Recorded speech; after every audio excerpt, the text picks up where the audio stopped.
मित्र हो, आज आपण एका अत्यंत नाजूक पण आयुष्यभर परिणाम करणाऱ्या विषयावर मन मोकळं करणार आहोत.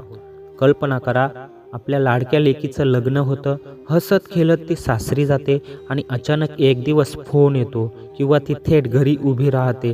डोळे भरलेले, आवाज थरथरत असतो आणि ओठांवर एकच वाक्य, आई मला त्रास होतोय. आणि त्या क्षणी आईवडिलांच्या काळजात धस्स होतं. डोक्यात एकच विचार फिरतो, आपल्या फुलासारख्या मुलीला जावयाने नक्कीच काहीतरी केलंय आणि इथूनच सुरू होतो गैरसमजाचा प्रवास. मित्र हो, बहुतेक पालक इथेच चुकतात.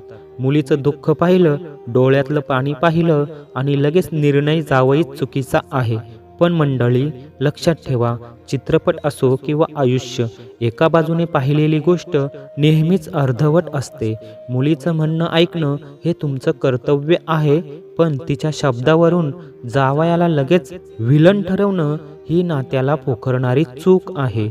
मुलीच्या संसारात वाद झाला की सर्वात आधी पालकांनी शांत राहणं गरजेचं असतं. मुलीचं मन मोकळं करून घ्या, पण लगेच प्रतिक्रिया देऊ नका. कारण रागात सांगितलेली गोष्ट आणि शांतपणे सांगितलेली गोष्ट यात फरक असतो.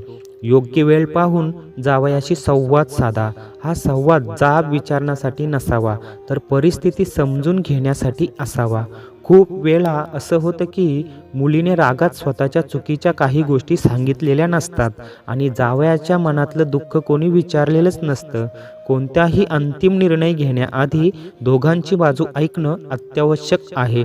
मुलीला विचारा, बाळा तुला नेमकं काय खुपतंय? जावयाला विचारा, तुला काय वाटतंय? चूक कोठे होते? जेव्हा दोघंही बोलतात तेव्हा लक्षात येतं, वादाचं कारण फार मोठं नसतं, पण संवाद नसल्यामुळे ते डोंगर बनलेलं असतं. माहेरच्यांनी कायम लक्षात ठेवायचं एक सूत्र, तुम्ही पक्षकार नाही, मध्यस्थ आहात. जर तुम्ही फक्त मुलीची बाजू घेतली तर जावई मनात म्हणतो, इथे मला कधीच न्याय मिळणार नाही, आणि मग तो हळूहळू तुमच्यापासून आणि तुमच्या मुलीपासून दुरावतो.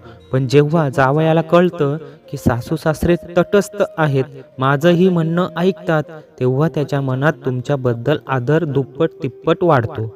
निर्णय तेव्हाच घ्या जेव्हा दोन्ही बाजूचं सत्य समोर आलं असेल. जर मुलगी चुकत असेल तर प्रेमाने सांगा, बाळा इथे थोडी तुझी चूक आहे. जर जावई चुकत असेल तर मोठ्या मनाने हक्काने पण आदर ठेवून समजावून सांगा.